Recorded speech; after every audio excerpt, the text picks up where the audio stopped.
ይሄ ይገባችኋል? ይሄን ታውቁታላችሁ? ይመና ጻድቃን ቅዱሳን የተጋደሉት ለዚህ ስም ነው። የሞቱት ለዚህ ስም ነው። የተንከራተቱት ለዚህ ስም ነው። ዋጋ የከፈሉት ለዚህ ስም ነው። ምክንያቱም ይሄን ስም ማንም ይሄ ዓለም ከሚያውቀው በላይ ይረዱታል፣ ያውቁታል። የሙሽራቸው ስም ነው። የአባታቸው ስም ነው። መስቀል ላይ በደም የቀላ ስም ነው። የደቀቀበት ስም ነው።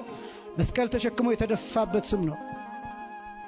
ይሄ ስም ለኛ መድኃኒት ነው፣ ለኛ ሕይወት ነው። ለሱ ግን የሞተበት ስም ነው። የቆሰለበት ስም ነው። የተወጋበት ስም ነው። የታረደበት ስም ነው። የተጎተተበት በገመድ የሊቃነ ካህናቱ መጫወቻ የሆነበት ስም ነው። ይሄን ስም ቤተክርስቲያን እንዴት አታውቀው? ሙሽራዋን እንዴት በፍቅር እንደምትጠራው አታውቁም? ይቺ ቤተክርስቲያን ሙሽራይቱ ቤተክርስቲያን ዕለት ዕለት በቅዳሴ እንዴት አድርጋ እንደምታሞናሙኑ አታውቁም? አባቶቻችን ይህንን አሁን እምላችሁን ምስጋና እንዴት ወገባቸውን ታጥቀው እንደሚያመሰግኑበት አታውቁም? እንደሚመንኑበት አታውቁም ወይ? ለዚህ ስም እንጀራ እንደሚተው ውሃ እንደሚተው ለዚህ ስም ብቻቸውን እንደሚሆኑ እያለቀሱ እንደሚኖሩ ይሄን አታውቁም ወይ? ለምንድን ነው የምትደነግጡት? ኢየሱስ አይሰበክም በኦርቶዶክስ ቤተክርስቲያን ሲባል ብዙ እኮ የምትደነግጡ ሰዎች አላችሁ። እንዲያውም አንዳንዶቻችሁም አብራችሁ ሁሉ ታማላችሁ ቤተክርስቲያን። አዎ ልክ ነው ክርስቶስ አይሰበክም የምትሉ ሰዎች አላችሁ። አዎ ልክ ነው እዚያ ቤት ወንጌል የለም የሚል ሰው አለ ከዚህ ወጥቶ። በጣም ደግሞ አብዛኛው ቤተክርስቲያኗን የሚተቻት ከዚህ የወጣ ሰው ነው። ክርስቶስን እንደማታውቅ አድርጎ የሚገልጣት።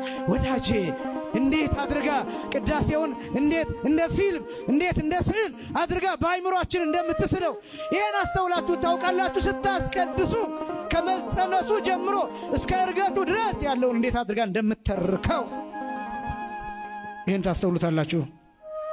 የለም ዓለም ላይ የለም የጌታ ሥጋና ደም የሚቀርብበት ከዚህ ቤተክርስቲያን ውጭ ሌላ ዓለም ላይ የለም። እንዴት እንደሚከበር እናንተ ራሱ ማትቆርቡት ስለምትፈሩ አይደለም፣ ስለምታከብሩት አይደለም። አትቆርቡ አይደለም። በጣም መፍራታችሁን እያደነኩላችሁ እንዳይመስላችሁ፣ ግን ደግሞ በጣም ስለምታከብሩት ቤተክርስቲያን አክብራ ስለነገረቻችሁ የጌታን ሥጋና ደም ብዙዎቻችሁ ለመቁረብ ትፈራላችሁ። ለምን? ክርስቶስን የምታከብር ይቺ ቤተክርስቲያን ብቻ ናት። በልኩ የምታከብር በሚገባት የምታከብር የምትገልጠው የማይቀማ ዕድል የማይቀማ ሀብት እያለች ታመሰግናለች። ልብስ ዘይት አንመ ወክዳን ዘይት ፈትለ